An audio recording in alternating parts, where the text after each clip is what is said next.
Bonjour, bonjour. Aujourd'hui, je vous propose une recette de génoise simplifiée.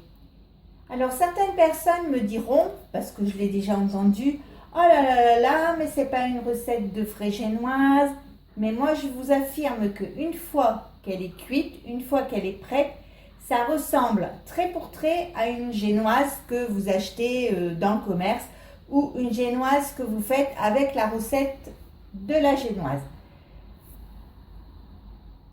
Pour faire cette recette, il vous faut donc 25 g de farine et 75 g de maïzena que j'ai mélangé ensemble puisque je vais en avoir besoin après ensemble. Il vous faudra une pincée de sel, un sachet de levure chimique, enfin un demi-sachet de levure chimique et un sachet de sucre vanillé, 125 g de sucre en poudre et 4 œufs. Donc maintenant, on va passer à la recette qui est très simple. Donc, dans mon plat ici, je vais mélanger donc la maïzena, la farine, le sucre en poudre, le sucre vanillé, la levure chimique,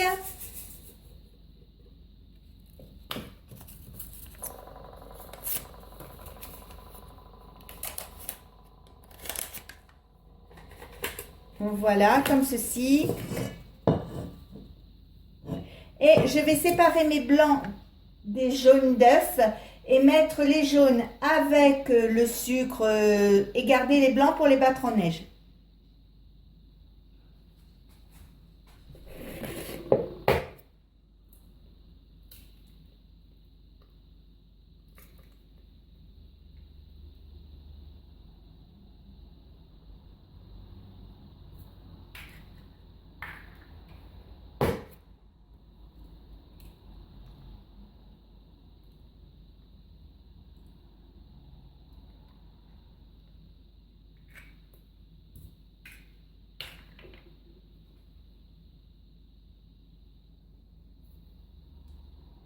Donc voilà, ça y est, je vais les passer au robot. Donc je vous montre comment. Donc voilà, je vais mettre le bras sur le robot. Mais si vous n'avez pas de robot, vous pouvez très bien le faire à la bonne vieille manière, cuillère de bois, fouet manuel, un peu comme vous voulez. Et c'est même mieux parce que ça fait moins de bruit. Donc je vais faire tourner pour bien mélanger le tout. Voilà. Donc je vais pas vous le mettre trop longtemps dans les oreilles pour éviter que ça vous casse la tête. Donc je viens d'arrêter le robot. Je sors ma pâte. Je la mets de côté et maintenant je vais battre mes blancs en neige.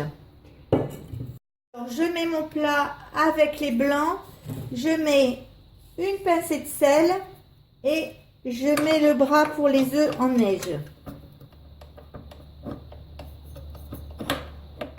Voilà, et je vais faire tourner. Alors d'abord tout doucement, puis après vitesse maximum.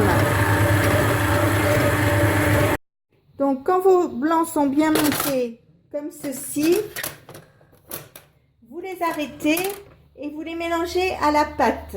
Alors je vais vous faire voir. Vous prenez votre première pâte, vous enlevez bien toute la pâte pour éviter le gaspillage. Vous prenez un fouet et vous mettez un peu de blanc en neige dans cette préparation.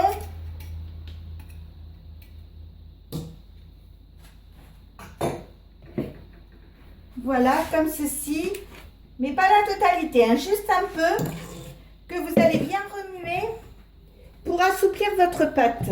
C'est-à-dire que vous n'hésitez pas et vous y allez franco, vous n'avez pas peur. Si les blancs retombent, c'est pas grave, c'est juste pour assouplir votre pâte.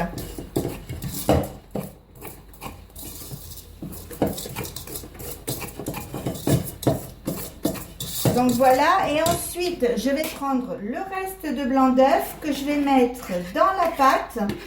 Et là, je vais y aller beaucoup plus doucement, beaucoup plus en douceur pour éviter que les blancs ne retombent.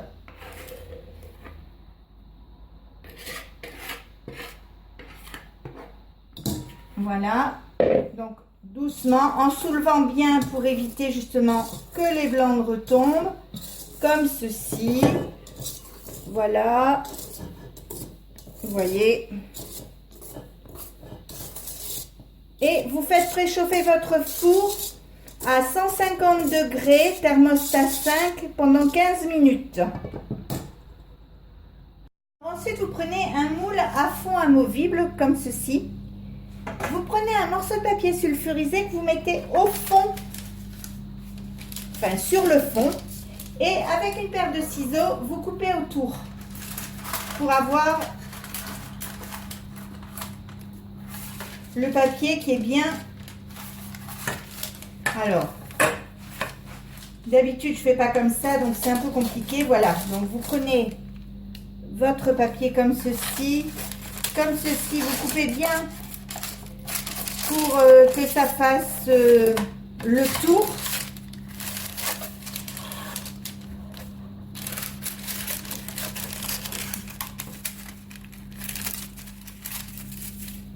Voilà, c'est tombé, bravo.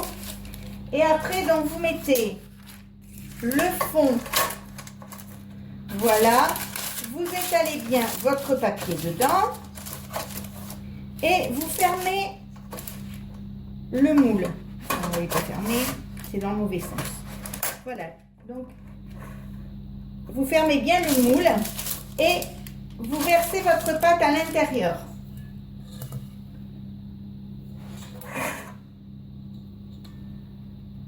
Alors vous voyez, la pâte est belle, aussi belle que celle d'une génoise normale. Et moi, c'est une recette que j'aime beaucoup utiliser quand je fais des mochas, quand je fais des bavarois, quand j'ai besoin d'une génoise. Eh bien, je fais cette recette-là. Même pour les gâteaux roulés, c'est un peu celle que je fais. Donc voilà. Et maintenant que la pâte est bien au fond du moule, je vais mettre à cuire pendant 30 minutes à thermostat 5. Donc on se retrouve après pour le résultat. Bon, alors voilà, ça y est, ma génoise est cuite, elle est sortie du four et elle est démoulée. Donc je peux pas vous montrer comment elle est quand elle est coupée parce que j'en ai besoin pour une autre recette entière.